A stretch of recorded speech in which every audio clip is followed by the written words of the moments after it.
잘 쉬셨지요? 예, 다 같이 기도하겠습니다. 하나님 아버지 감사합니다.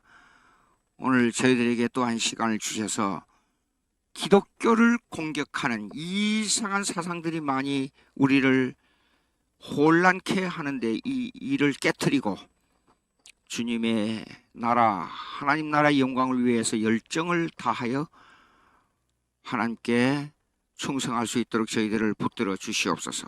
예수님의 이름으로 기도합니다. 아멘. 마이크가 있잖아요. 너무 소리가 좀 적은 것 같아요. 약간 좀 올려보세요. 밖에서 잘 들리는가 모르겠어요. 조금 너무 커요. 약간 조금 더 줄여봐요. 약간, 이상하다. 됐어요. 거기가 좋습니다. 예. 내가,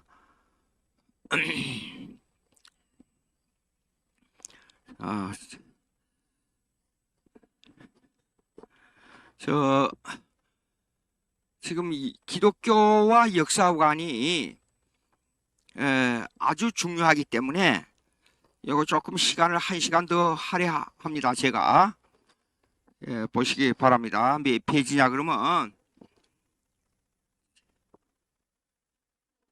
교과서 698페이지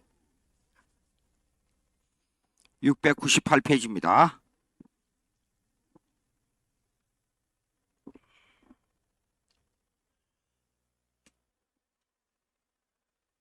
698페이지 그 제일 밑에 paragraph B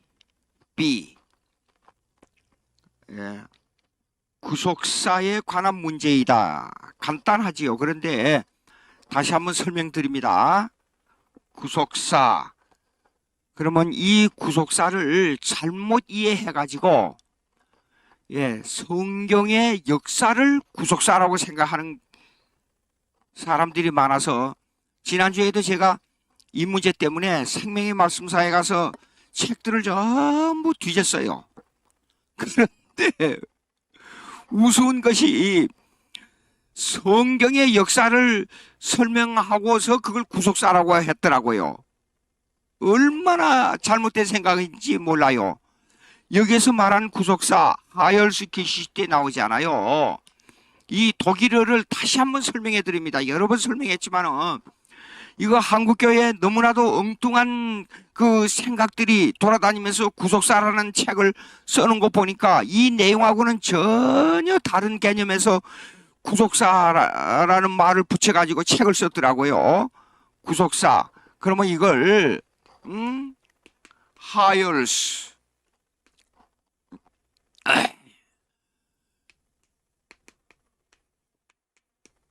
하열스케 시대 그래요. 그러면 이 하열스라는 말은 성스러운, 거룩한 그런 뜻이에요. 성스러운.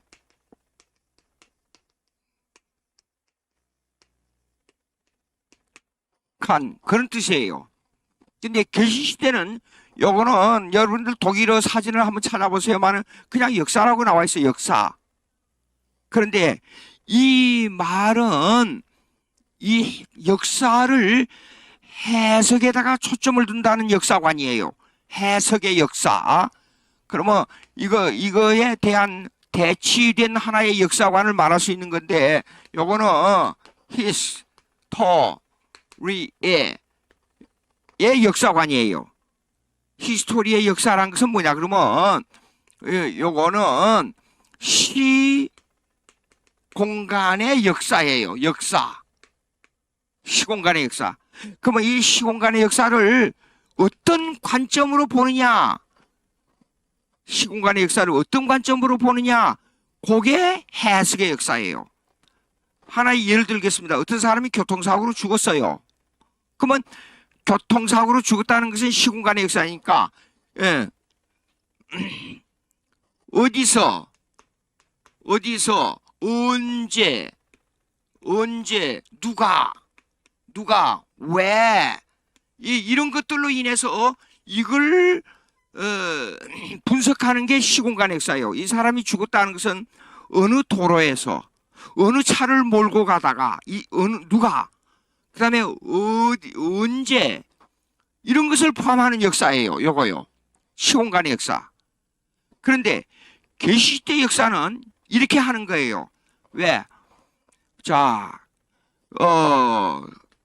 다른 차가 이 사람을 받아가지고 죽었느냐? 아니면 이 운전자가 자기 실수로 죽었느냐? 아니면 가다가 자동차가 불이 나서 타 죽었느냐? 그 원인을 분석하고 그 원인에 대한 내용을 구체화하는 거예요.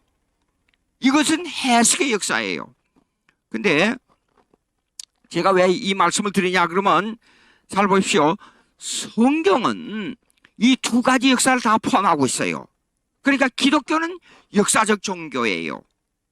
예? 역사적 종교예요. 그러면 요거는 이 성경에서 말씀하고 있는 이 히스토리의 역사는 어떤 역사냐 그러면 자, 창세 천지를 창조했다. 히스토리예요. 예? 그래 모세가 이스라엘 백성을 이끌고 애굽을 탈출했다. 히스토리의 역사예요. 예. 그리고 모세가 광야를 통과하기 위해서 홍해를 쳤다. 예. 10가지 재앙을 줘가지고 마지막에 6월절에 예? 피를 문설주에 발라서 문설주에 피가 있는 집은 넘어서서 그 가족을 이끌어냈다. 그것들은 히스토리의 역사예요. 그런데 성경은 이 히스토리라는 역사에 있어서 계시때 역사가 그만큼 또 중요하게 작용해요. 왜 그래요? 보십시오. 성경에 나타나는 역사가 있잖아요. 요거는 시공간의 사건, 즉 이건 뭐냐 그러면 자연 법칙의 사건, 자연 법칙의 사건으로만 해석할 수 없는 사건이 있어요. 이게 중요합니다. 무슨 말이냐 그러면 이래요. 모세가 지팡이로 가지고 물을 치니까 홍해가 갈라졌잖아요. 이거는 자연 법칙의 사건으로만 해석할 수 없는 사건이에요. 그 역사를 그 자연 법칙으로 해석할 수 없는 그 사건을 자연 법칙으로만 해석할 수 없는 사건을 어떻게 해석해야 돼요? 예? 한번 잘 생각해 보세요.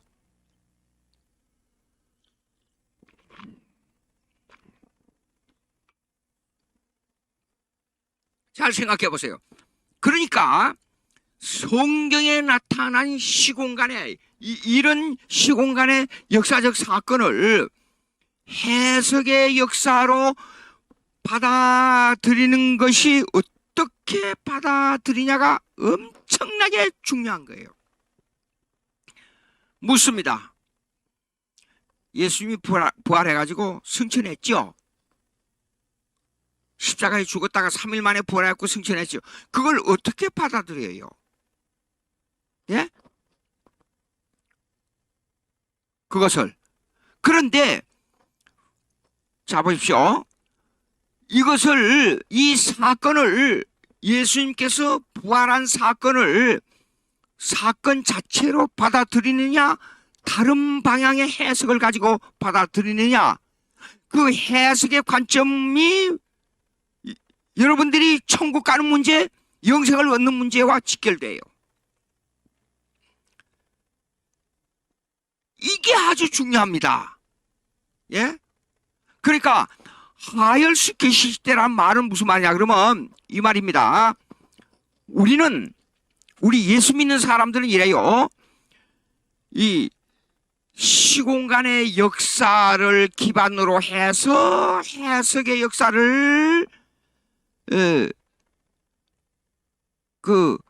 어떻게 받아들이냐 하는 것을 결정해요. 예. 그런데 하열스 계시실 때 구속사적 신학의 개념은, 이거 잘 들어야 됩니다. 구속사적 신앙의 개념은 요걸 무시하고, 시공간의 역사를 무시하고 해석의 역사를 받아들이고 난 다음에 이것을 생각한다 그 말이에요. 제 말씀 잘 들으세요. 여러분, 예수님께서 십자가에 죽으시고 부활 승천한 사건을 해석의 역사로 먼저 받아들이게 되면, 이것이 예수님이 실제로 십자가에 죽었다가 부활 승천했다는 그 시공간의 역사를 무시하고 이 사건이 나와의 관계에 있어서 내가 옛날에는 사람을 죽이고 감옥에 갔다가 거기서 깊이 회개하고 이제는 다시는 죄 짓지 않겠다는 마음을 가지고, 예? 이제는 성실한 사람이 돼가지고 보니까, 이 사람이 감옥에서 하는 거 보니까 이 사람이 보통 사람이 아니거든요. 옛날하고 전혀 다르거든요. 그래서 사형 선고를 받았다가 무기징역으로 됐다가, 무기징역이 됐다가, 예? 10년 언도를 받았다가 5년 언도를 받았다가 나중에는 한 15년 감옥살이 하다가 풀려나왔어요. 그러고 아주 국민으로서 성실한, 아주 진실된 도덕적인 사람이 됐어요. 근데 이 사람이 예수 그리스도를 구세주로 받아들이냐 안 받아들이냐 하는 것은 상관없어요. 그냥 도덕적인 사람이 됐어요. 그래서 예수님의 부활 사건을, 이 예수님의 거룩한 하나의 이 하열스 거룩한 성술은, 이 사건을 예수 믿고 천국 가느냐 안 가느냐 하는 문제에는 상관없이 내가 삶이 한 국민으로서 도덕적인 사람이 됐어요. 그래서 이 사람 국민으로서 도덕적인 사람이 된 것을 하나의, 이 사람이 부활했다. 이 사람이 부활했다. 그래서 부활의 사건을, 이 시공간의 사건에 기초한 이 해석의 역사가 아니고, 해석의 역사에 의한 시공간의 사건을 반대쪽으로, 거꾸로 해석하고 있다 그 말이에요. 세상 사람들이 이렇게 말하는 게 많이 들었지요, 여러분. 예수 믿는 사람들 행동 그거 하는 거 보니까 틀렸어. 나처럼 도덕적인 사람이 돼야 돼. 예수 믿는 사람들이 나보다 더 못해. 그런 얘기 많이 들었지요. 술자리에 앉아서 하는 얘기들요. 한국은 식당에서 술을 팔고 있는데 미국에서는 식당에서 술을 못 팔게 돼 있어요. 술집 따로, 음식점 따로 그리 돼 있어요. 근데 한국에 와서 식사 시간에 가서 보게 되면 술 먹는 사람들이 저쪽에 앉아 있다가 자기들끼리 막 소리를 지르면서, 예수 믿는 사람들 보면 나만 못해. 그 사람들 뭐 거짓말하고 속이고, 그러니까 나처럼 살아야 된다. 강조하는 사람들 많잖아요. 그런 사람들은 자기의 그 실용주의적 개념으로 기독교를, 자기의 도덕주의적 개념으로 기독교를 생각하고 있는 거예요. 자, 이제 읽습니다. 그 다음에 구속사에 관한 문제이다. 그 다음에 읽습니다. 20세기에 들어간 난장판 신학이 구미의 교회를 휩쓸고 있을 때 전혀 상상을 초월한 괴팍스러운 제목을 들고 나와 신학이라고 야단법석인 사건들이 수없이 나타났다. 그 가운데 하나가 구속사인데, 이 역사주의는 이미 언급한 대로 기독론 중심의 역사관을 강조하고 있다. 예. 시간의 원근법을 창세 이전 하나님의 시적 작정에 두지 않고 시공간 세계에 존재하신 그리스도 중심으로 과거의 시간을 돌아보고 미래의 시간을 내다보는 관점에 두고 있다. 이거 지난번에 설명했습니다만 이건 아주 중요하기 때문에 다시 한번 설명하겠습니다.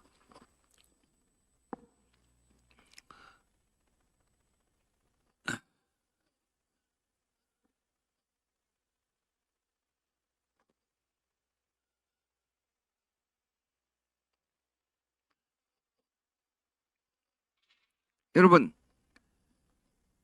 기독교는 역사적 종교예요. 이 말은 간단한 것 같지만은 아주 중요합니다. 천국이 역사적으로 이루어진다는 뜻이에요. 하나님이 천지를 창조하시니라. 창조는 역사적 사건이에요. 역사적 사건이 아니면 이 만물이 이렇게 존재할 수가 없어요. 그러니까 과학이 이 창조냐 과학이냐, 창조냐 진화냐 하는 문제를 가지고 시비를 걸지 않아요. 그런데 이상한 것은 이 진화는 있잖아요. 하이포테시스라 그래요. 하이포테시스.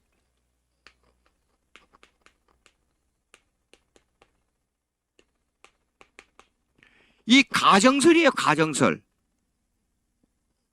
가정설이기 때문에 과학적 근거가 없어요. 그냥 자기 생각대로 추상하는 거예요.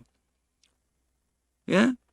다윈이 진화란 말은 전혀 쓰지 않고 나중에 자기가 그냥 이 가정을 이야기해놓고 너무나도 획기적인 사건이 벌어질 때 얼마나 후회를 했는지 몰라요. 근데 그걸 다른 사람들이 과학이라고 그랬어요. 예. 그러면 이 가정은 이 가정설은 뭐냐면 과학적 또는 과학적 근거. 근데 역사적 사건과는 거리가 멀어요. 근데 이 가정설에 의해서 진화론을 말하고 있어요. 얼마나 잘못됐는지 모르죠. 자, 그러면 이 시간의 원근법 그러면 이 가정설이 아닌 이 역사적 사건을 두고 시간의 원근법을 말하는 겁니다. 예, 그걸 도표로 잠깐 그리면 이렇게 되는 거예요.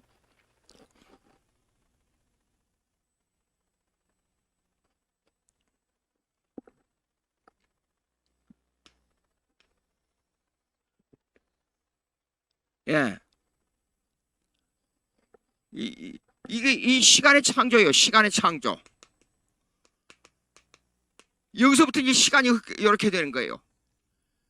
그리고 이 종말이에요. 종말. 퍼스펙티브 그러면 장래를 본다는 뜻이에요. 미래를 본다 그런 뜻이에요. 그 시간의 원근법 그러면 이걸 갖다가 그 basis of time 시간의 기초란 뜻이에요. basis of time. 예?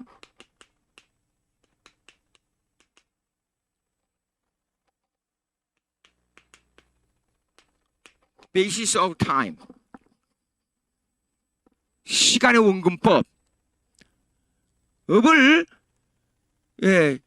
시간의 기초 요걸 갖다가 베이시스 그러면 이것을 갖다가 뭐냐면 시원적이라 그래요. 시원적. 예? 시작한다. 예? 그러면 시간의 시원적인 시간을 가지고 여기에 이걸 보는데도 불구하고 여기는 무시간이에요. 무시간. 여기는 삼일체 하나님이 계셨고요. 무시간이에요. 영원세계. 그러면 이 시간의 창조 여기에 시간의 창조와 함께 시간이 흘러가는 이 시간은 무시간은요, 여기서 하나님의 계획이 있었잖아요. 계획이. 예. 그럼 이 계획은 벌써 원근법이라 하는 말은 미래 장래를 본다니까 여기를 이미 보고 있다 그 말이에요. 종말을 보고 있다 그 말이에요. 그러면 여기에 일어난 모든 사건들은 자연법칙에 의해서 시간이 흘러가고 자연법칙에 의해서 사건이 생긴 게 아니고, 예? 여기에서 일어난 사건들은 이 계획에 따라서 집행되고 있다 그 말이에요. 하나님의 계획에 따라서. 이것이 시간의 원근법인데 여기에 계획이 여기에 완성되는 것은 여기에 꼭 계획대로 여기에 가서 완성돼서 여기 신천신지 새하늘과 새 땅이 된다 그 말이에요. 제가 신천 그러니까 이단이 신천 생각이 나지요. 근데 그런 뜻이 아니고 여기는 새하늘과 새 땅으로서 시간의 원근법 삼위일체 무시간으로 인해서 계획된 사건이 여기에 가서 완성된다는 말이에요. 이걸 보고 그러니까 시간론으로 볼 때는 여기의 사건과 여기의 종말의 사건은 일치되고 있어요. 예.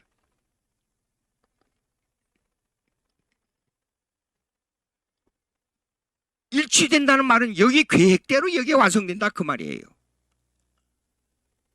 예, 이걸 갖다가 시간의 원근법 Perspective of Time이라 그래요. 예, 이것은 신적 작정에 기초한 이론이에요. 신적 작정에 기초한 이론이 뭐냐 그러면 신적 작정 그럼 뭐냐 그러면 만물에 관한 하나님의 계획이에요. 전 우주 만물 모든 인간에 대한 여기에 하나님의 계획이요. 계획이에요. 만물에 관한 하나님의 계획이 성립됐는데 계획대로 이것이 집행되다가 여기 가서 완성된다. 그 말이에요. 그런데 자 이제 이걸 꼭 외워둬야 됩니다. 그러면 구속사가 뭐냐 하는 문제가 나와요. 왜 구속사가 이 신적 작정의 계획, 그 시간의 원근법, 그 다음에 시원론적 시간론, 네? 왜 어긋나느냐, 왜 문제가 있느냐 하는 걸 제가 말씀드리겠어요. 자, 698페이지 밑에서 셋째 줄 보세요. 구속사의 역사관은 도들을 중심으로 활발하게 일어났는데 발트 신학 계열에 속한 독일의 자유주의 신학자 오스카 쿨만이 그리스도와 시간이란 저술을 발간하여 기독교 중심의 역사관을 더욱 발전시켰다. 자, 여러분, 시간론은 신론 중심의 역사관이지 기독론 중심의 역사관이 아니에요. 제 말씀 잘 드려야 됩니다. 예수 그리스도가 모든 역사의 중심이다. 맞아요?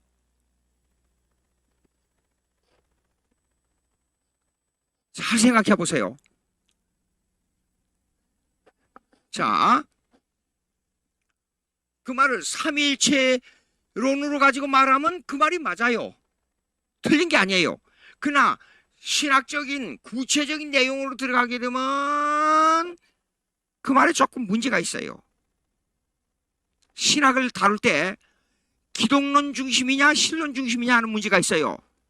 근데 하나님의 섭리론, 하나님이 만물을 지배하시고 다스린다 하는 문제에 들어가서는 하나님 아버지의 사역이에요. 자, 보시겠습니다. 삼일체론에 있어서 두 가지 분석이 나와요.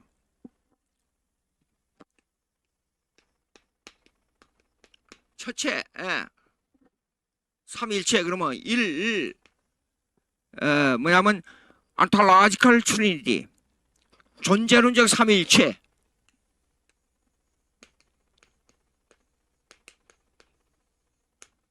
존재론적, 요거는 존재를 말해요.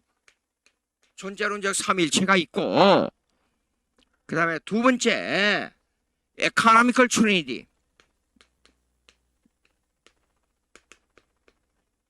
예, 이거는 경세적이라 그래요. 경세적. 이거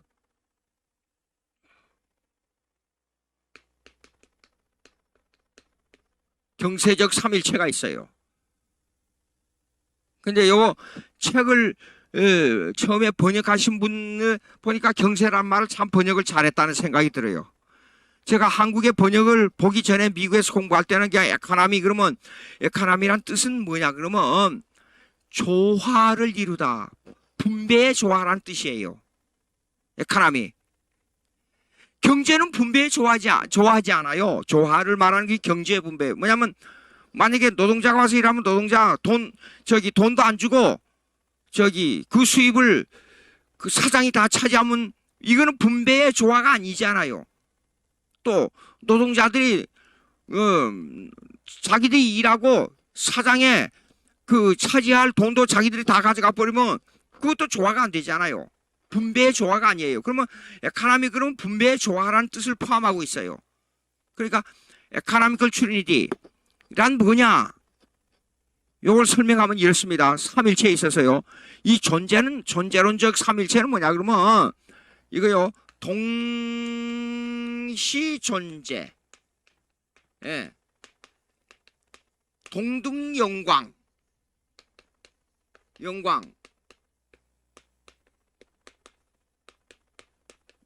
동일 권능. 이것이 존재론적 삼일체예요. 성부, 성자, 성령은 하나님인데 아버지의 이름에 하나님, 아들 이름에 하나님, 성령 이름에 하나님, 그 세 가지 위가 있다 그 말이에요. 위격. 예? 그러나 이 위격의 세 가지 이름을 가진 위격의 하나님의 한 하나님인데도 불구하고, 예? 존재가 동시에 있었고, 그 다음에 영광이 동등하게 영광을 받아야 하고, 그 다음에 권능도 동등하게 권능을 가지고 있다 그런 뜻이에요. 이걸 존재론적 삼일체라 그래요. 그러면 에코노미컬 삼일체가 뭐냐? 경세적 삼일체라 뭐냐 그러면 이거는 섭리적 관점을 가지고 있어요. 섭리, providence.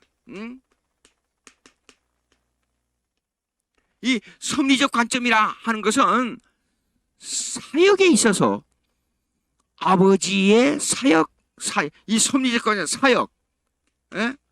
사역에 있어서 아버지의 사역, 그 다음에 아들의 사역, 그 다음에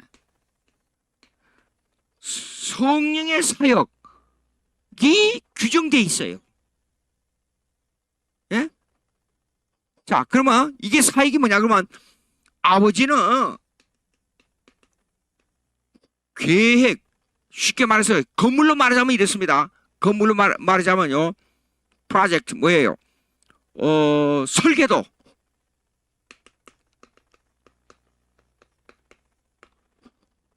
설계도를 작성하신 분이에요. 아버지는. 예. 그 다음에 설계도를 작성하시고 그 설계도에 따라서 창조와 섭리를 주관하신단 말이에요. 예? 창조와 섭리를 주관하세요. 그러면 역사의 가장 중요한 게 뭐냐면 교회예요. 모든 역사는 교회가 어떻게 발전하고 어떻게 교회가 다스려지느냐, 어떻게 교회가 선교 사역이 이루어지느냐에 따라서 역사가 움직여요. 여러분 2000년 교회사를 보십시오. 교회사 자세히 보세요. 제가 그 책을 지은 뭡니까? 뭐지요? 그 신앙 교회사적으로 엮어낸 신앙 고백서. 교회사적으로 엮어낸 신앙 고백서가 있어요. 그 고백서를 보고 역사적 배경을 쫙 보게 되면 300년 동안 기독교인들이 수없는 피를 흘렸어요. 그 결과가 뭔가니 고대 신조예요.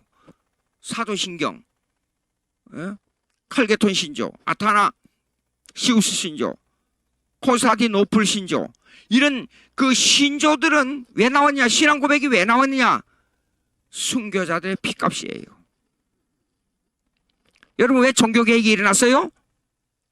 로마 캐톨릭의 이 압력 때문에 종교개혁이 일어났잖아요. 그러면 로마 캐톨릭의 압력으로 말미암아 일어날 때 가장 사람을 많이 죽이고 인권 없이 변호사 없이 이 사람 재산을 뺏기 위해서 딱 찍어내면 이 사람을 죽이기도 하고 살리기도 하고 재산을 뺏기도 하고 마음대로 했잖아요. 로마 캐톨릭이. 그러면 그것을 보고 여러분들요 이런 게 있죠. 마녀 사냥이라는 이 얘기 많이 들었죠. 예, 이 사람의 재산이 많은데도 불구하고 로마 캐톨릭에 순종을 안 해요. 그러면 이 사람에게 악마의 신을 뒤집어 씌우는 거예요. 예, 그래가지고 변호사 없이 재판을 해가지고 이 사람을 죽이기도 하고 극단적으로 반항하면 아무 죄가 없는데도 죽이는 거예요. 재산 다 뺏어버려요. 예, 로마 캐톨릭이 7천만이라고 하는 사람들을 죽여가지고 그 극단적인 타락으로 종교 개혁이 일어날 수밖에 없는 사회가 됐어요. 그런데 이 피값으로 종교 개혁 신앙 고백이 만들어진 거예요. 그 신앙 고백의 정점을 이루는 신앙 고백서가 워스민스터 신앙 고백서예요. 이게 하나님의 섭리예요. 근데 보자고요. 자, 아버지는 계획 설계도를 창조할 섭리인데 왜 제가 이렇게 교회 이 얘기를 많이 했느냐 그러면 이것도 하나님의 계획이에요. 근데 사람들이 너무 악하기 때문에 피나는 고생을 하고 피나는 눈물과 압제를 받을 때에 예수 그리스도의 고난을 알 수가 있는 거예요. 인간이 그렇게 악한 거예요. 그러면서도 그 악하면서도요 인간의 마음을 자세히 보게 되면요 바람 앞에 갈대와 같아요. 인간이 그런 존재예요. 근데 목이 곧고 거만하고 오만하고 마음이 완악해서 돌덩어리 같아요. 그 인간이에요. 예. 근데 이 인간을 변화시키기 위해서는요 인간의 의지대로 되는 게 아니고 성령이 역사해야 인간의 마음이 변해요. 참 묘해요. 그렇죠? 자, 근데 이 계획 속에 가장 중요한 계획이 뭐냐 그러면 아버지의 계획 속에 중요한 계획이 뭐냐 그러면 교회예요. 네? 사람을 변화시키는 교회예요, 교회. 예? 그러니까 예수님이요 교회를 사랑하는 사랑이 넘치고 넘쳐 자기를 스스로를 삼킬 정도로 교회를 사랑했다. 그럼 교회를 개인적으로 말하면 에클레시아 여자예요, 여자. 아는 아안 그 헬라 말로 여자예요. 에클레시아. 예?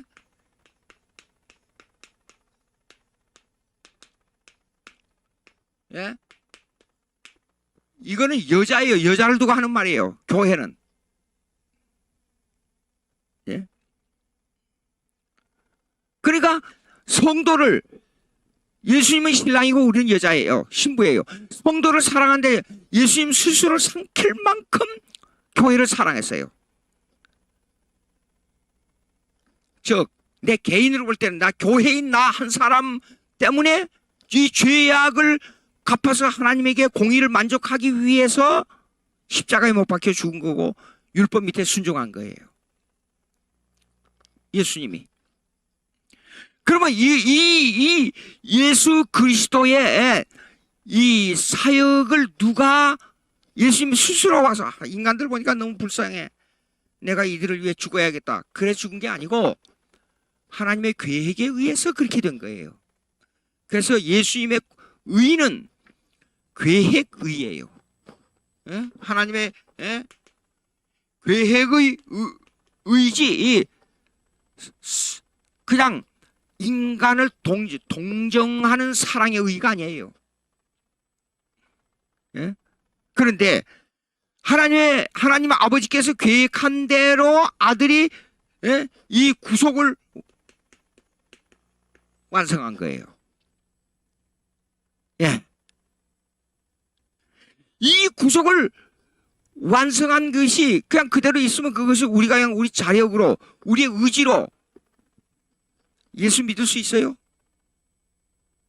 예수는 내가 믿고 성령은 따로 받고 그게 가능해요? 아니에요. 전혀 전폭적으로 성령에 의해서 내 마음이 감동돼야 예수 믿게 돼요.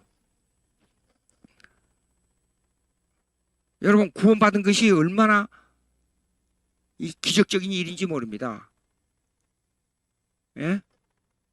이것이 엄청난 기적이잖아요. 오죽했어야 예수님 보고 기적을 보여달라고 그랬잖아요. 요나의 기적밖에는 보여줄 게 없다 그랬어요. 그리고 자신을 예를 들었잖아요. 3일 만에 다시 살아난 예수님을 비교해서 요나의 기적을 비교해 준 거예요. 3일 만에 다시 살아난 예수님을 그걸 역사적 사건으로 믿을 수 있느냐는 문제예요. 역사적 사건으로. 그러니까 성경의 역사적 사건을 우선으로 해서 해석의 역사가 우리에게 적용돼야 돼요. 그런데 하열시 계실 때 구속사관의 신학은 뭐냐 그러면 해석의 역사를 먼저 들고 나온단 말이에요. 그러면 해석의 역사를 예수님이 부활했다는 사건을 안 받아들여도 내 마음에 부활의 의식만 있으면 된다는 개념을 주장하는 거예요. 그 부활의 의식은 내 생활에서도 적용해야 되고 아까 말한 대로 도덕주의자로 적용해도 되고 그 다음에 사업에 실패했다가 그 사업이 다시 성공하면 그것이 부활이다. 그 관념을 가지면 된다. 적극적 사고방식으로 믿음을 가지게 되면 언젠가는 당신이 열심히 노력할 때 성공하게 된다. 가나안 땅을 점령하기 위해서 애굽을 탈출할 때 그 이스라엘 백성들이 얼마나 모세를 원망했어요. 하나님을 얼마나 원망했어요. 그런데도 불구하고 가나안 땅에 들어갔잖아요. 원망의 백성, 하나님을 괴롭히는 백성인데도 불구하고 적극적 사고방식으로 되는 게 아니에요. 성령으로만 되는 거예요.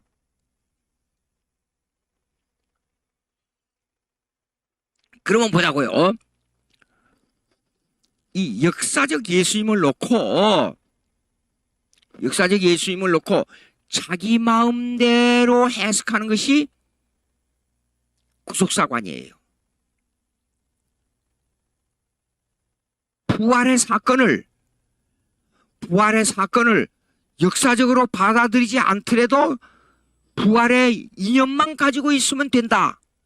그러면 예수 그리스도의 부활의 사건을 중심으로 하는 거는 맞아요. 그래서 이걸 기독론적 신학이라 그래. 기독론적 신학. 그러나 하나님 중에 신론적 신학은 이렇게 되는 거예요. 아까 얘기했잖아요.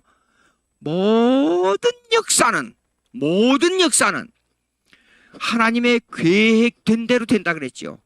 그러니까 예수님이 십자가에 못 박혀 죽을 수밖에 없던 것은 하나님의 계획에 따라서 된 것이지 그냥 우연한 사건으로 된 게 아니란 말이에요. 동정의 사랑이 아니에요. 그러니까 우리의 신학이 하나님의 계획에 의한 신학으로 들어가야 성경에서 말씀한 역사관을 바로 이해할 수 있는 거예요. 이게 아주 중요합니다. 그래야 천국을 역사적으로 받아들일 수밖에 없잖아요. 아니, 이 세상에 살면서 내가 사업에 성공했기 때문에, 사업의 실패가 부활로 이어졌기 때문에 성공했다. 적극적 사고방식으로 성공했기 때문에 내게 부활의 신학을 가지고 있다. 그 말이 안 되는 거잖아요. 그런데도 자유주의 신학에서는 부활의 역사적 사건을 무시해버리니까, 예? 성경에 배치된다 그 말이에요. 자, 그러면 오스카 쿨만을 보자고요. 예, 요걸 이제 서론적으로 제가 설명했지만은 오스카 쿨만이 어떤 사상을, 기독론적 사상이 뭐냐, 기독론 중심의 신학이 뭐냐 하는 것을 잠깐 설명을 드릴게요. 야, 에코노미컬 트리니티, 하나님 아버지는 계획하시고 아들은 계획된 대로 구속을 완성하시고 그 구속을 성령께서 우리 마음에 공작하고 적용하신다. 요걸 갖다가 에코노미컬 트리니티라 그래요. 경세적 삼일체. 꼭 기억해 두시기 바랍니다.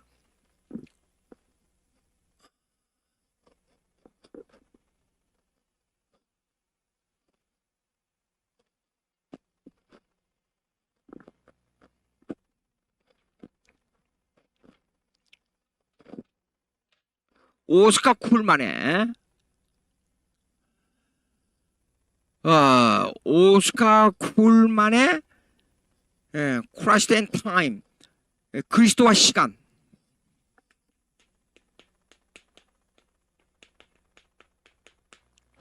그러니까 그 책의 요점만 제가 들으니까 한국말로 번역됐다 그러더라고요. 근데 그 책이 있는가 모르겠어요. 오래전에 30몇 년 전에, 벌써 한 40년 가까이 되네요. 제가 미국에서 공부할 때에 이 그리스도와 시간에 대한 것을 그 교수 닥터 통이라고 하는 그 교수로부터 소개를 받고 그 책을 좀 읽어봤는데, 이거 보시기 바랍니다. 이제 시간이 이렇게 있잖아요. 네. 그가 주장하는 거예요, 내용이요. 그러면 아까 얘기한 이게 영원의 신적 작정의 시간, 요걸 무시해버려요. 예. 그리고 이 계획에 의해서 이거 역사가 흘러간다, 이 개념을 요걸 무시한다 그 말이에요.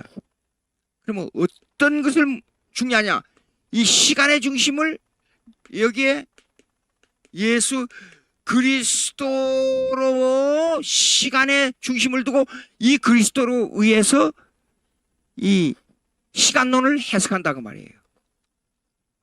그러니까 이 말은 무슨 말이냐 그러면 저 영혼이 여기에 가서 완성된 것을 부정한다 그 말이에요. 어떤 의미에서 천국의 개념을 부정해요. 예. 보세요. 그러면 예수 중심의 시간론을 어떻게 해석하느냐? 예수님께서 내가 아브라함이 있기 전에 있었다 그랬잖아요. 예. 근데 이 말은 우리의 입장에서는 저를 보고 설명하라면 이렇게 하는 거예요. 아브라함과 예수 그리스도를 일치선상에서 본단 말이에요. 예. 우리가 아브라함의 족속이니까, 믿음의 조상인 아브라함, 그러니까 우리가 믿기 때문에 우리는 아브라함의 자손들이에요. 그러면 이 내용, 아브라함과 예수 그리스도의 이 자손의 관계는 또 설명하려면 설명이 긴데요. 그래도 이거는 알아야 되기 때문에 조금 설명하겠어요. 아주 중요합니다. 하나님께서 이 세상이 만들어지기 전에 언약을 설정했어요. 언약을 설정했어요.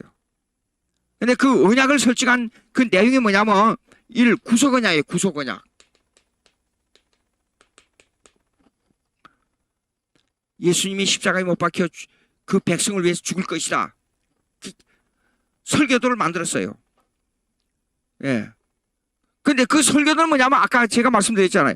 아버지는 계획하시고 아들은 그걸 완성한다. 그렇게 아버지와 아들의 약속이었어요. 그걸 구속언약이라 그래요. 그 백성을 위해서. 그리고 예수를 믿을 사람과 안 믿을 사람을 하나님께서 쌍방으로 예정해놨어요. 안 믿을 사람은 안 믿을 사람으로 예정해놓고 믿을 사람은 믿을 사람으로 예정해놨어요. 그것을 쌍방 예정이라 그래요. 예. 자, 그렇게 쌍방 예정을 해놨는데 그 계획대로 아들이 십자가에 오셔서 이 땅에 오셔서 십자가에 못 박혀 죽으시고 부활했어요. 예. 그런데 이 언약이 시공간 속에서 이루어지는 것을 오스카 쿨만은 부정하고 쌍방 예정이란 개념을 부정하고 네. 예수님께서 내가 아브라함 이전에 있었다 이 말을 어떻게 해석하느냐에 초점을 맞춥니다. 예? 이 내용은 아까 제가 말씀한 대로 이 구속 언약을 부정하고 예? 아브라함이 있기 전에 여기요 삼위일체 하나님으로서 영원전부터 계신 예수 그리스도를 부정하고 예? 아브라함이 믿음의 조상이라 했기 때문에 아브라함이 믿음의 주체로서 오직 믿음의 주체로서 내가 아브라함 이전에 있었지 창세 이전에 삼일체 하나님으로서 존재한 게 아니다 이렇게 해석해요.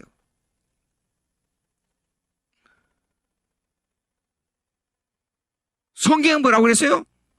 예수님은 오실자의 표상이라 그랬잖아요. 아담을 해가지고 아담이 오실자의 표상이에요. 그러니까 아담은 벌써 예수님을 예표하고 있잖아요. 마찬가지로 아브라함도 예수님을 예표하고 있고 구약에 나타난 사건들 레위기 제사직의 양이 있잖아요. 양도 예수님을 예표하고 있잖아요. 구약의 모든 사건들은 그림자예요. 예수님 오실 그림자, 예식, 성전, 예? 제사 모든 게 예수님에 대한 그림자예요. 읽어봅시다. 골로새서 2장 16절 한번 보세요.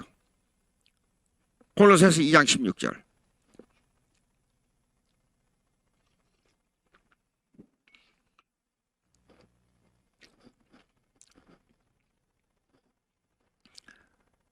자, 있습니다. 그러므로 먹고 마시는 것과 절기나 월삭이나 안식일을 인하여 누구든지 너희를 폄론하지 못하게 하라. 17절 있습니다.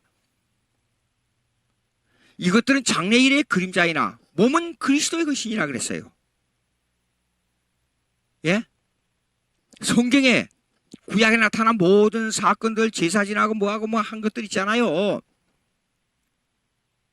예수 그리스도께서 몸으로 오시는 것을 그림자로 보여줬어요. 우리에게. 제가 오래전에 이거 조금 이제 비켜서 좀 이 얘기를 좀 해야 되겠어요. 안식일 교인들하고 논쟁이 벌어졌어요. 토요일 날 안식일을 지키는 그 사람들하고. 그 바빠 우겨요. 성경대로 믿어야 된다고. 맞다고 성경대로 믿는다고. 그런데 왜 안식일을 토요일 날로 했는데 주일날로 지키냐고 막 성경대로 안 믿는다고 저를 막 공박하는 거예요. 그래 그럼 성경대로 믿습니다. 성경대로. 그럼 성경대로 지금 양을 잡아서 예루살렘 성전에 가서 제사 지냅니까? 토요일 날 날짜 안식일 있잖아요. 여기 안식일을 인하여 폄론하지 못하게 하라 그랬잖아요. 예, 안식일은 예수님이 안식일의 주인이라는 것을 예표해 주는 거예요. 예. 근데 그 의미를 모르더라고요. 그리고 왜 목사라고 하지 말고 신약의 교회가 되면서 목사라고 했잖아요. 구약에는 제사장이 백성의 죄를 가지고 가서 제사 드렸잖아요. 왜 토요일 날 그렇게 안식일 지키면 당신들은 왜 음식 먹는 것만 구분하고 왜 날짜만 구분합니까? 그럼 똑같이 성경대로 제사양복 입고 양을 잡아 제사 지내고 절기를 지키고 지금 양력이지요. 그러니까 지금 로마 시대에 와서 양력으로 변했잖아요. 태양신을 섬기면서. 구약에는 음력을 지켰어요. 음력에 따라서 절기를 지켰어요. 음력에 따라서 절기 지키고, 음력에 따라서 안식일 지키고, 음력에 따라서 모든 행사하고. 여기 보십시오. 먹는 거, 마시는 거, 절기, 월삭은 음력으로 매달 월마다 그 사람들이 제사 지냈어요. 그럼 안식일. 이거 왜 안 지킵니까? 그대로 해야지. 예? 양을 잡아서 왜 제사 안 지내요? 말을 못 하더라고요. 이게 바로 성경을 부분적으로 잘못 해석한 거예요. 똑같아요. 예? 오스카 쿨만이 기독론 중심으로 신학을 해석하기 때문에 신론 중심이 아니고, 예? 전 우주론적인 신학이 안 돼요. 전체적이고 우주론적이고 그리고 구체적이어야 돼요. 성경은 전체적이며 구체적인 신학적 관점을 가지고 있어야 됩니다. 근데 부분적으로만 신학적 관점을 주장하다 보면 이런 실수를 범한단 말이에요. 안식일 교인들처럼. 예? 자, 오스카 쿨만은 기독론 중심의 신학을 말하기 때문에 구약에 나타난 아담과 아브라함과 제사장과 선지자직과 왕직과 제사직의 관념이 그리스도에게 집중된다는 것을 모르는 거예요. 오스카 쿨만이. 이 방편이나 집행하는 예식만 다를 뿐이지 이단들이나 자유주의 신학은 통하는 점이 있어요.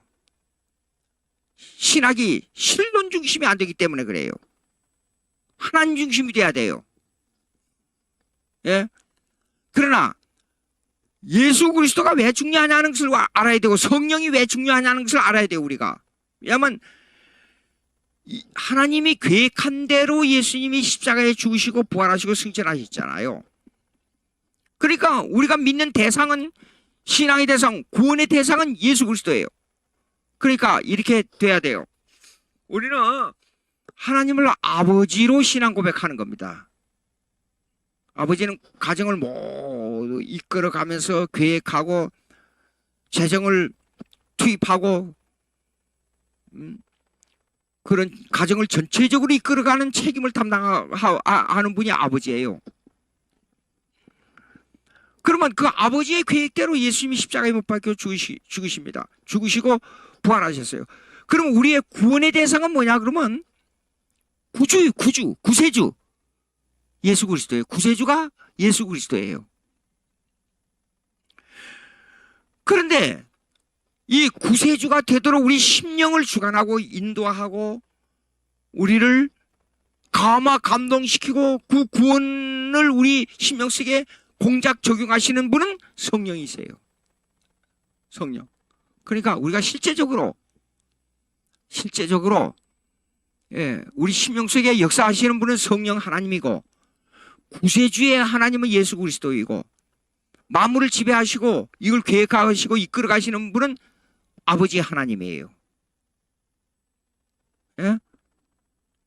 여호와 증인들에게 하나님, 아버지 하나님 그러면 무슨 말인지도 몰라요. 그리고 성령 하나님을 부정해버리고 힘으로만 봐요. 힘, 능력.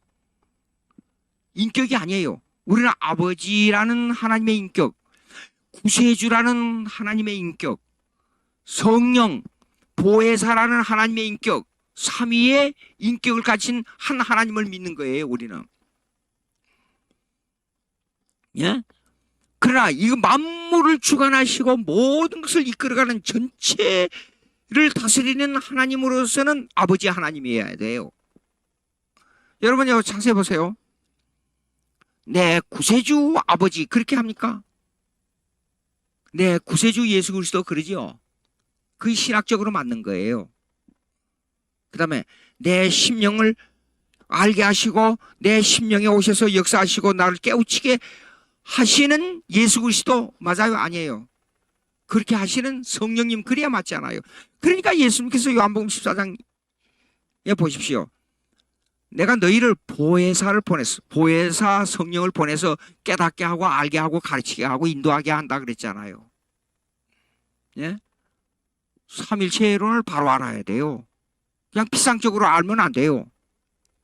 그런데 신학은요, 신론 중심이 되어야 된다는 것이 왜 중요하냐 그러면, 하나님 아버지는 창조하시고 다스리시고 이 만물을 보존하시고 섭리하신 사역이 아버지에게 속해 있기 때문에, 그 관점에서 볼 때 신학이야 신론 중심, 아버지 하나님 중심이 돼야 돼요. 사역에 있어서는 예수 그리스도도 아버지의 계획대로, 예수님 말씀하셨잖아요. 베드로 보고, 야, 내가 지금이라도 천군 천사를 보내서 이게 다 멸할 수 없는 줄 아느냐?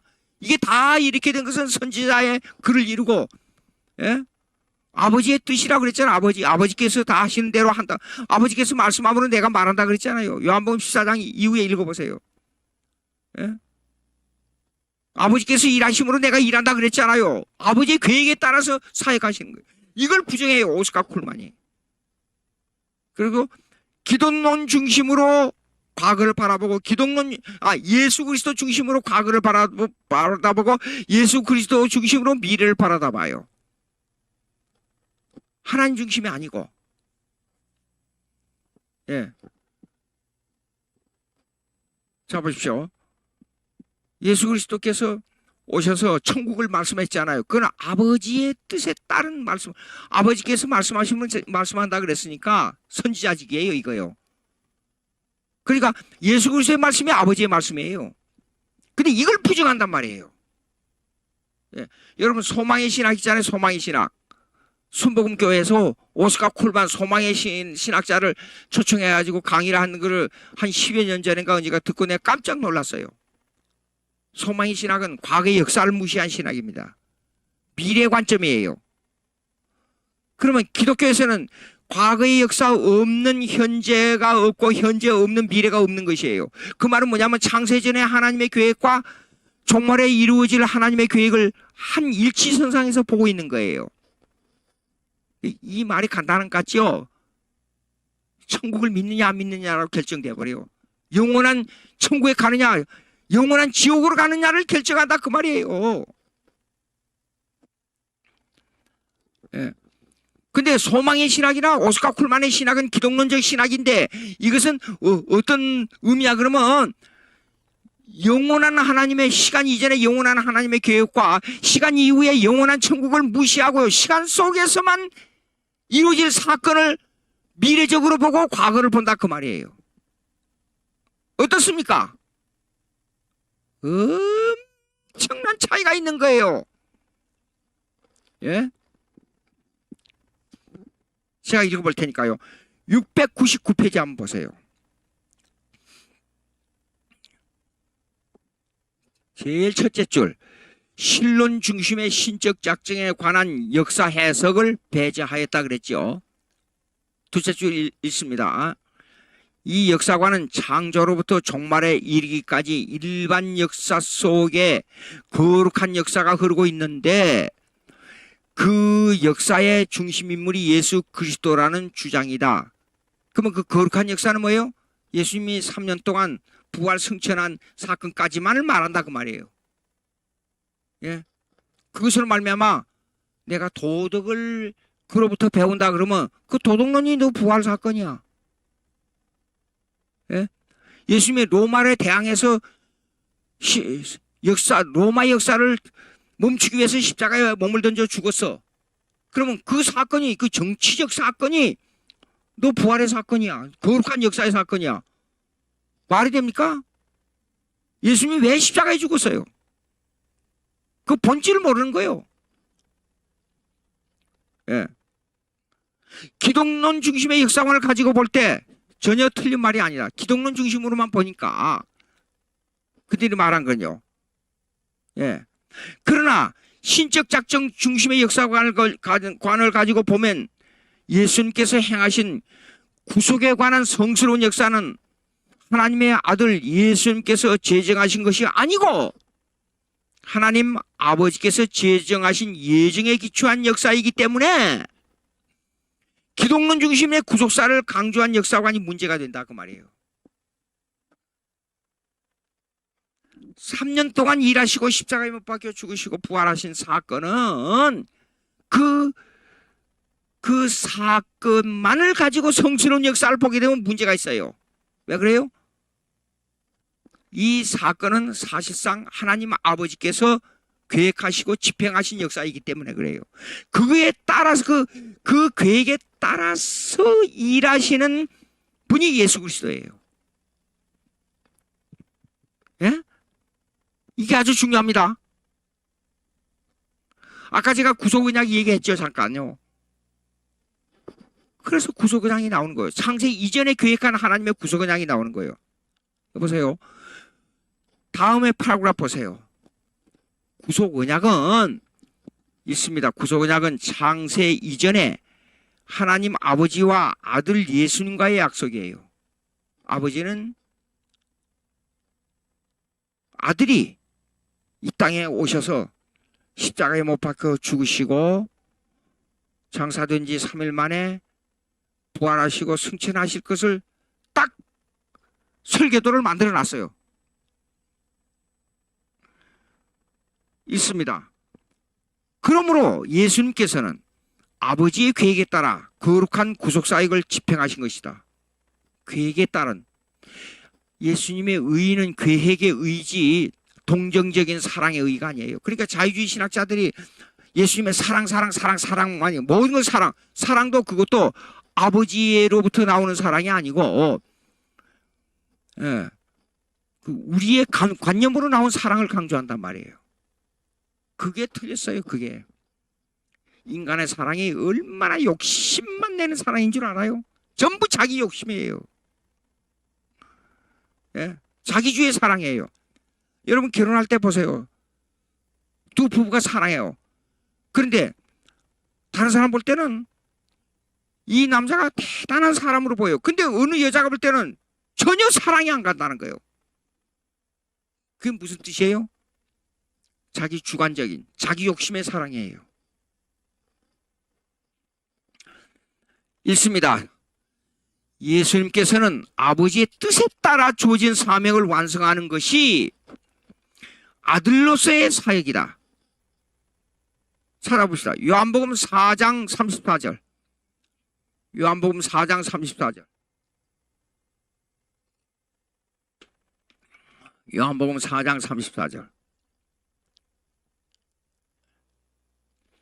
예수께서 이르시되 나의 양식은 나를 보내신 이의 뜻을 행하며 그의 일을 온전히 이룬 것이다 그랬어요. 아까 제가 얘기했잖아요. 예? 예수님의 사역이 뭐예요? 보내신 이의 뜻을 행하며 그의 일을 온전히 이루는 것이다. 그 다음에 요한복음 10장 37절. 10장 37절. 요한복음 10장 37절. 보세요. 만일 내가 내 아버지의 일을 행치 아니하거든 나를 믿지 말려니와 38절이 있습니다. 내가 행하거든 나를 믿지 아니할지라도 그 일은 믿으라. 이게 무슨 뜻이에요? 이게 프라이오리티 프라이오리티에 대한 선택이라 그러는데 이거요. 신앙에 있어서는 우선과 차선이 중요해요. 제가요 중요합니다. 이거 중요합니다. 이거요. 예수님의 인격하고 예수님의 일하고는 동일선상에서 놓고 봐야 돼요. 우리가 기적을 행해가지고 죽은 사람이 살아났다고 가정하십시다. 그러면 우리는 하나님의 능력을 힘입어 그 일을 행한 것이지 내 인격으로부터 나온 게 아니에요. 중요한 얘기입니다. 예수님은 죽은 나사로를 살릴 때 하나님의 인격의 능력을 가지고 직접 행하신 일이에요. 그러면 이게 무슨 말인 줄 알아요? 예수님의 인격과 예수님의 인격과 그의 사역은 동일선상에서 놓고 봐야 돼요. 예수님의 인격은 하나님의 신성의 인격을 가지신 분으로서 기적을 행한 거예요. 이게 아주 중요합니다. 그러니까 나를 못 믿어? 내가 행한 일을 믿어. 행한 일을 먼저 믿게 되면 이 사람이 다른 사람이 아니고 하나님의 인격을 가졌구나 믿어진단 말이에요. 그래서 그 일을 믿어. 그럼 예수 그리스도를 구세주로 받아들이게 된다는 말이에요. 이게 아주 중요합니다. 예수님이 하나님의 아들인 걸 어떻게 믿어요? 그 능력의 사역을 보면 믿게 된다 그 말이에요. 자, 그 다음에 읽어봅시다. 그러면 너희가 아버지께서 내 안에 계시고 내가 아버지 안에 있음을 깨달아 알리라 그랬어요. 무슨 말이에요? 아버지의 인격이 예수님의 인격이고 예수님의 인격이 아버지의 인격이에요. 하나님 아버지의. 아까 에카나미컬 트리니티. 예? 아까 제가 에카나미컬 트리니티가 뭐라 그랬어요? 아버지의 사역, 아들의 사역, 성령의 사역을 말씀해 드렸잖아요. 그러면 그 관점에서 보자고요. 너희가 아버지께서 내 안에 계시고 내가 아버지 안에 있음을 깨달아. 아버지와 아들의 인격은 서로 통할 수 있는 인격이에요. 하나님의 인격이에요. 신성의 인격이에요. 그걸 알리라고 말이요. 예수님께서 행하신 그 일을 믿게 되면, 그러니까 제가 다시 말씀드립니다. 예수 그리스도의 신성의 인격하고 예수님께서 행하신 기적의 사역은 동일선상에 놓고 봐야 된다 그 말이에요. 그런데 자유주의자들은 기독론적인 신학을 가지고 있기 때문에 꼭 예수님의 인격하고 사역의 인격을 분리하려고 그래요. 예? 여러분 이 설교 기독교 TV 보세요. 이 설교를 하는 설교를 듣고 제가 깜짝 놀랐어요. 여러분 그걸 분별합니까?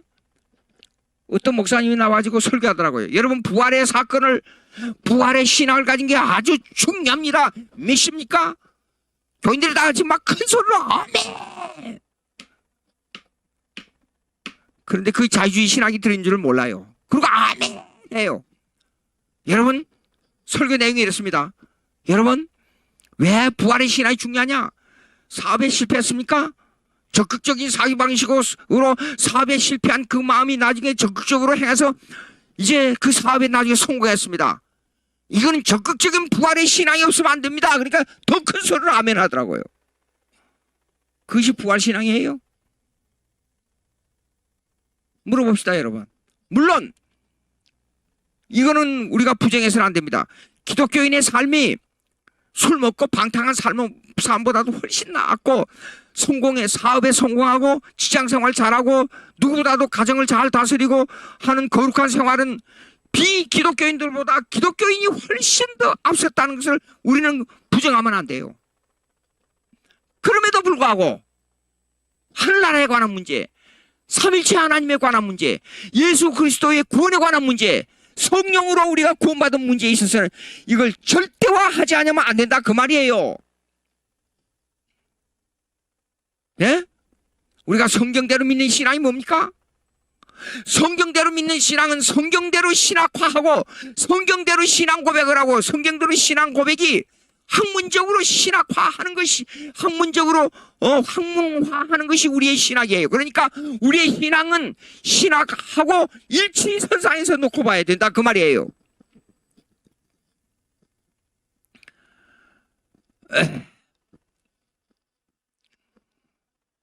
자, 제가 읽습니다. 그 다음 문장이 이게 하도 중요하니까 제가 강조하는 겁니다. 또한 아버지 하나님께서 정하신 대로 구속사역을 완성하실 것을 구약에 예언하였으며 아들 하나님께서는 아버지 하나님 또 아들 하나님께서는 정해진 대로 아버지께서 정하신 대로요 그의 사역을 완성할 임무가 주어진 것이다. 예? 제가 자주 강조하는 이유가 있습니다. 오늘날 제가 변증하기 위해서는 물론 험증학도 이렇게 다른 사상하고 비교해서 제가 역공해서 기독교의 절대주의를 강조하는 것이 험증학이라 그랬지요.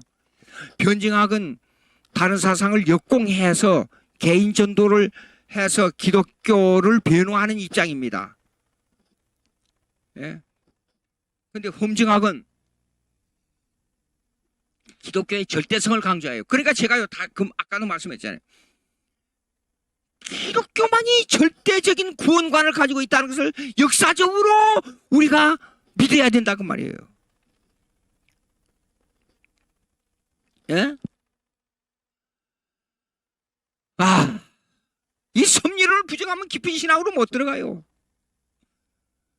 하나님의 역사적 주권자, 역사적 섭리적 역사관을 가져야 된다 그 말이에요. 이것이 기독교 절대주의예요. 자, 읽어봅시다. 마태복음 26장 52절. 마태복음 26장 52절. 마태복음 26장 52절.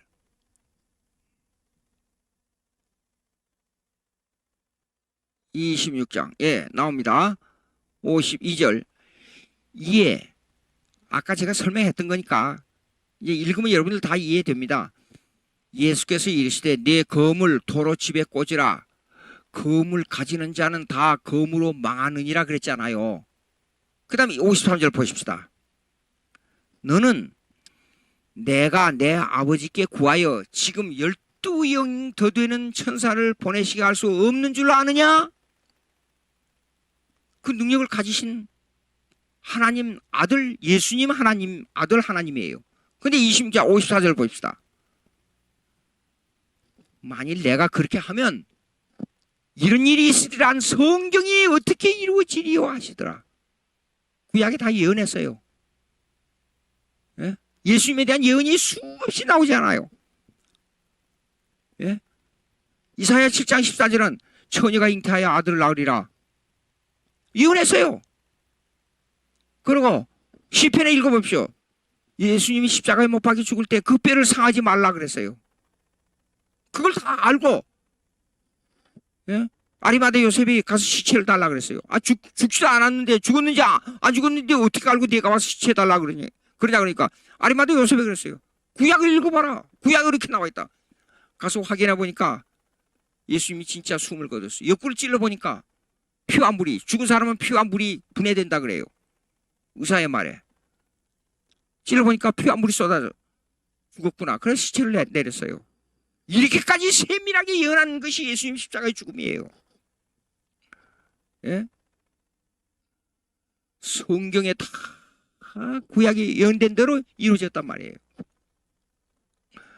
자, 그 다음에 있습니다.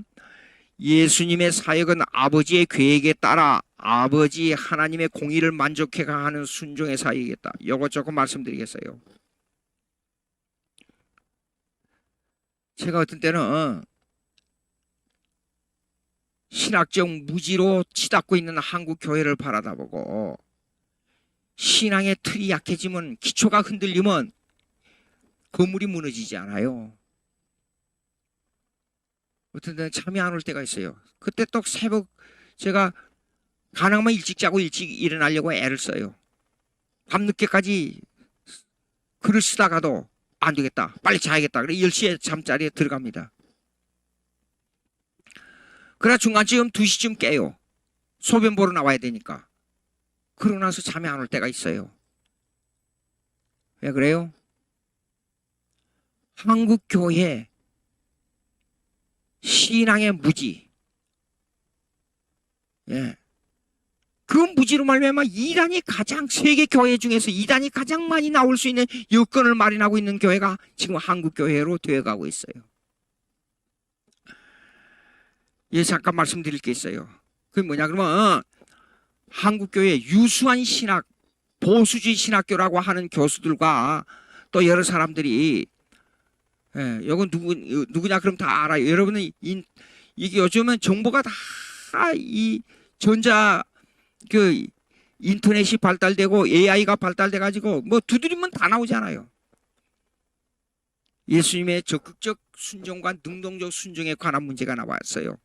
근데 유수한 신학 교수들이라 이름 얘기하면 다 알아요. 그분들이 세상에 예수님의 능동적 순종과 수동적 순종을 몰라요. 요거에 대해서요, 아버지의 공의를 만족해가는 순종의 사역이었다요. 순종에 대한 걸 제가 설명하겠어요. 이것이 시간이 될 때까지 이거 될지 모르겠어요. 꼭 여러분 기억해 두시기 바랍니다.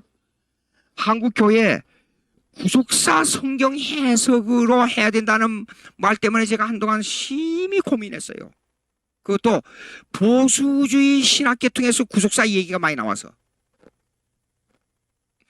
그런데 미국의 그 유수한 신학 교수인 20세기 말 세계 신학자 변증 신학 교수인 존 프레임이 구속사 신학을 자유주의 신학에다가 이미 딱 정해놓고 저와 지금 제가 말씀한 내용하고 90% 똑같이 설명해 놨어요.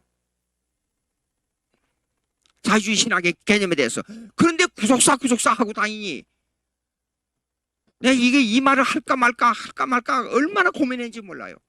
근데 제가 하는 수 없이 용기를 가질 수밖에 없는 것은 성경을 잘 신앙 고백하고 있는 웨스트민스터 신앙 고백서에 두 가지 순종을 말하고 있어요. 예수님이 율법을 완성한 순종과 십자가에 죽은 순종을 말하고 있어요. 그렇기 때문에 제가 하는 수 없이 용기를 내서 제가 지금 말씀을 하고 있는데, 자, 예수님의 능동적 순종과 수동적 순종에 대해서 제가 설명할 테니까 잘 들어보시기 바랍니다.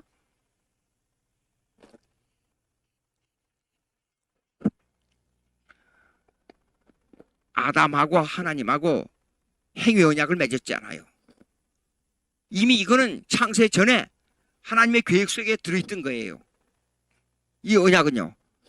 그러면 행위, 모랄 룰, 도덕률에 의한 언약이라 그래요.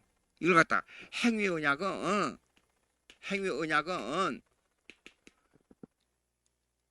당사자가 하나님과 아담이에요. 당사자가. 예? 그래서 party of the covenant, 언약의 당사자 하나님과 아담이에요. 그럼 언약의 내용은 뭐냐 그러면, 이 도덕률의 내용은 뭐냐 그러면, 지키면 살고 어기면 죽는다요. 지키면 살고 어기면 죽는다. 요게 내용이에요. 그럼 뭘 지켜야 돼요? 도덕률이라 그래. 이걸 갖다가 모랄을, 도덕률이라 그래요. 도덕률이 뭐예요? 법이요, 법. 간단하잖아요. 법을 지키면 살고 어기면 죽는다고 말이에요. 쉽게 말해서 선악과 따먹으면 죽고 가만 내버려 두면 살아요. 가만 내버려 두고 그냥 무관심해 버리면 살다 쉬워요. 그렇죠? 근데 이걸 어기면 죽는다는 무서운 형벌이 주어져 있어요.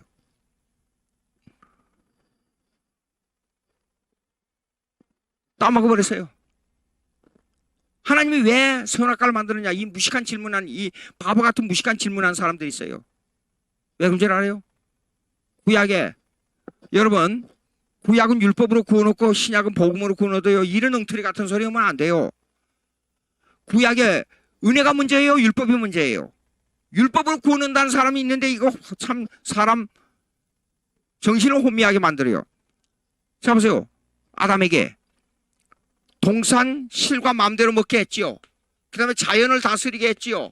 그 다음에 모든 이름을 다 짓게 했지요. 얼마나 큰 능력이에요. 엄청난 은혜를 줬어요. 일하지 않고 먹을 수 있고. 그런데 이 엄청난 일을 하되 하나만 하지 말라 그랬어요. 선악과 따먹지 말라. 이 법만 어기면 안 된다. 근데 이 엄청난 복을 깨버리고 선악과 따먹었어요. 그러면 두 가지 문제가 생겼어요. 그렇죠? 왜 두 가지 문제가 생겨요? 첫째, 하나님과의 관계에서 법이 깨졌어요. 그렇죠? 법을 어기면 뭐죠? 법에 의해서 형벌이 주어지지 않아요. 형벌. 법을, 하나님과 인간관계의 법이, 이 하나님께서 내려준 법이 아담하고 법의 관계가 형성돼야 교제가 이루어져요. 근데 이 법을 어겼기 때문에 교제가 끊어져 버린 거예요. 하나님과. 그래서 동산에서 쫓아낸 거예요. 예? 이 교제의 장소에서 쫓겨났어요. 그래서 하나님을 이제는 교제 사귐을 가질 수가 없어요. 법의 완성이 돼야 돼요. 그 법을 어기기 때문에 형벌이에요. 형벌은 뭐예요? 지키면 살고 어기면 죽는다. 두 가지 문제가 생겼어요. 그러면 예수님이 오셔가지고 그냥 십자가에 못 박혀 죽은 거예요? 아니에요. 이 땅에 오셨을 때 처음 팔복을 말씀하고 너희는 세상의 빛이라 소금이라 말씀하고 딱 이 얘기 마태복음 5장 한번 찾아보세요.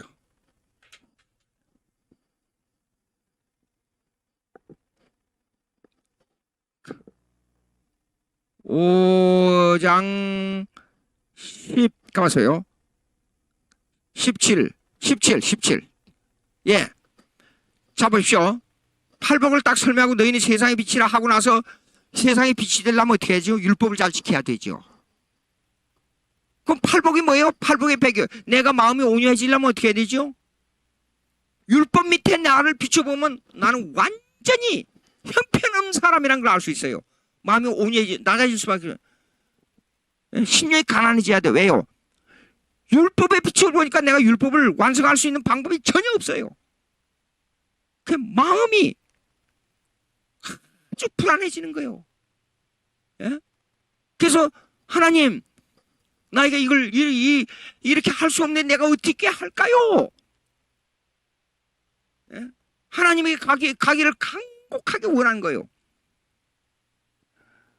율법에 비추어 팔복의 근원이 율법에 비추어 가지고 나타난 현상이에요. 근데 보자고요. 5장 17절에 내가 선지자나 율법이나 선지자나 평화로운 줄로 생각지 말라. 평화로운 것이 아니오 완전케 함이로다. 진실로 18절 예. 진실로 너희에게 이르노니 천지가 없어지기 전에 율법의 1.1억이라도 반드시 없어지지 아니하고 다 이루리라 그랬어요. 누가 이루어요? 예수님밖에 없어요. 우리를 대신해서 율법의 회복을 하나님과의 관계에서 율법을 회복해 주는 분이 누구냐 그러면 예수님이에요. 이것을 보고 능동적 순종이라 그래요. 웨스민스터 신앙고백서 기독론을 보십시오. 율법을 완성한 예수 그리스도 십자가에 죽으신 예수 그리스도 두 가지를 꼭 말씀하고 있어요. 기독론에 있어서. 근데 이 웨스민스터 신앙고백에 그렇게 나타나 있는데도 불구하고 이걸 부정하는 이론들이 나타나고 있는데 예수님의 능동적 순종을 무시하고 십자가에 죽은 사건과 연관이 시켜가지고 엉뚱한 말을 자꾸 한단 말이에요.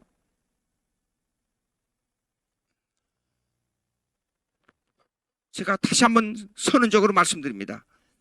율법을 완성하신 분이 되어야, 그런 분이 십자가에 못 박혀 죽어야 우리의 죄를 감당할 수 있지, 능동적 순종을 무시해버리면 율법의 완성자가 아니라도 십자가에 죽으면 구원이 이루어진다는 말입니까? 예? 그냥 예수님 율법을, 그러니까 예수님이 오시겠어요 그랬잖아요. 여우는 굴이 있고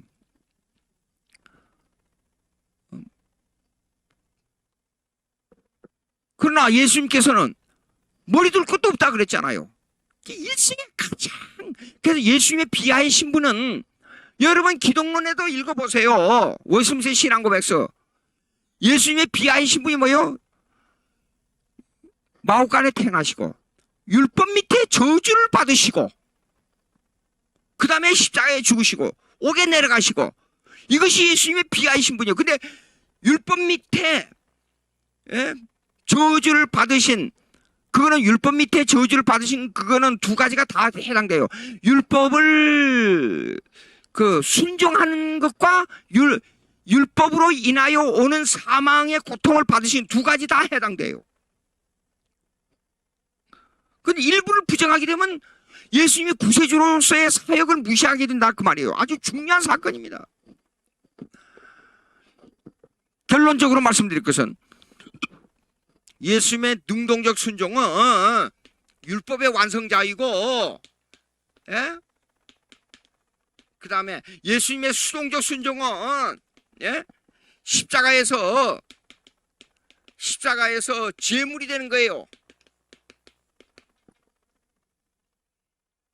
그게 수동적 순종이에요. 예.